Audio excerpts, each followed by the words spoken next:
Hello everybody. As just prelims is one day away, so it would be a right time that we discuss a small strategy related to a very important section in the prelims, which is environment. Strategy बहुत ज्यादा important होती है जब हम कोई भी component को attempt करते हैं, और जैसे कि हम जानते हैं कि एनवायरनमेंट एक बहुत ज्यादा डायनेमिक सब्जेक्ट है। अगर हम उसके प्रीवियस ईयर क्वेश्चंस के एनालिसिस करके एक स्ट्रैटेजी को आपके सामने रख सके, जिसके थ्रू आपके लिए एक बहुत ज्यादा इजी हो जाएगा कि पेपर में हमें कौन से क्वेश्चंस अटेम्प्ट करने हैं और कौन से क्वेश्चंस को हम लीव आउट कर सकते हैं, right? So in this video we gonna discuss and look at some of the important topics that are to be expected questions in this upcoming years prelims, and second of all what is the type of questions that come in the examination और उसके related क्या हमारी strategy होनी चाहिए। So let's try to see. First of all, the important topics for this year prelims, right? हम देखिए एक expectation तो कर ही सकते हैं कि इस बार ये क्वेश्चंस हम एक्सपेक्ट कर सकते हैं पेपर के अंदर। So some of the most important topics I have tried to made a list so that आप अपने पेपर से पहले एक दिन है आपके पास, आप एक प्रॉपर रिवीजन कर सकते हो और इन टॉपिक्स को एक बार अच्छे से गो थ्रू कर सकते हो। इवन इफ अगर आपने कोई टॉपिक मिस कर दिया तो प्लीज इन टॉपिक्स को एक बार जरूर देख लीजिएगा, because these are one of the most important topics. Starting with when we talk about the most important topic, जैसे कि हम जानते हैं क्लाइमेट चेंज रहता है और उसकी अभी रिसेंटली कॉन्फ्रेंस हुई है इन December month, that is COP28, it took place in Dubai, तो ये बहुत ज्यादा इंपॉर्टेंट हो जाता है। बायोडाइवर्सिटी के related Kunming Montreal framework, very very important भाई। HE बायोडाइवर्सिटी टारगेट्स कंप्लीट हो गए थे, उसके बाद एक नया फ्रेमवर्क बनाना था जिसके अंदर इन्होंने कन्मिंग मॉन्ट्रियल फ्रेमवर्क बनाया है, जो कि अपने आप में एक बहुत बड़ा इंपॉर्टेंट टॉपिक है।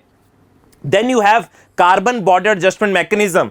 भाई यूरोप की कमिटमेंट है उसे कार्बन एमिशंस को कम करना है, तो उसके रिलेटेड एक कार्बन बॉर्डर टैक्स लगाया जा रहा है एमिशंस के ऊपर। So this is also one of the expected question.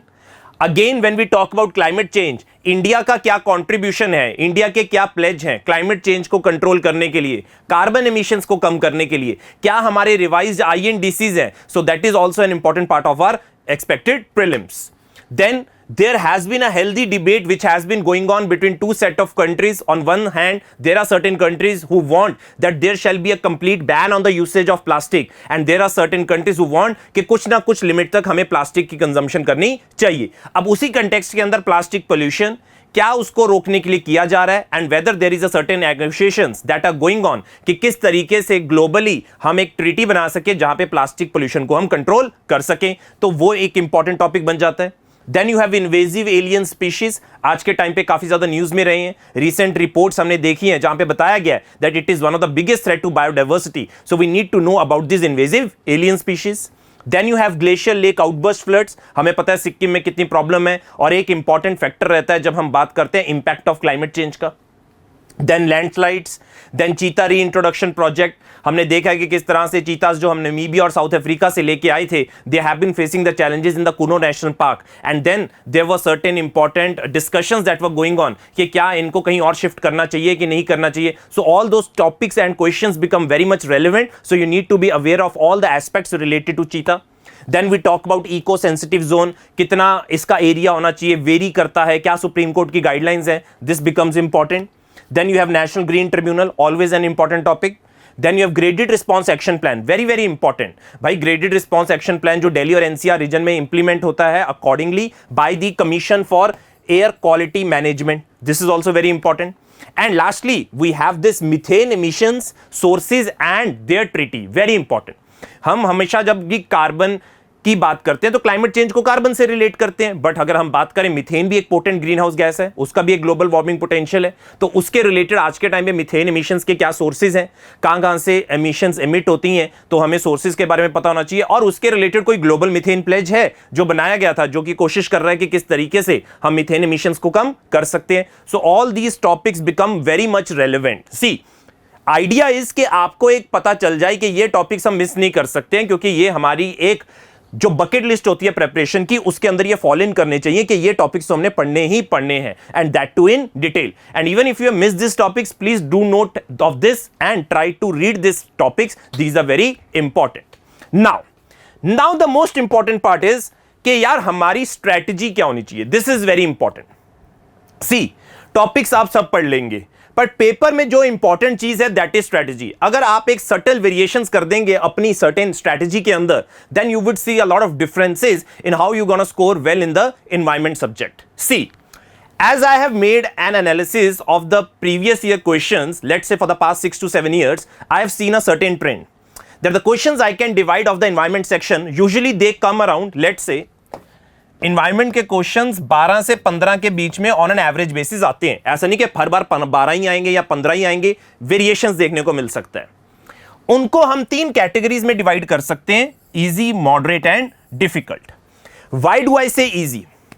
There are certain questions, I can say around 3 to 4 questions जो आपकी एक बेसिक प्रेपरेशन का हिस्सा है. अगर आपने बेसिक्स पढ़ रखे हैं ना, तो ये 3-4 क्वेश्चंस आप इजीली अटेम्प्ट कर सकते हो.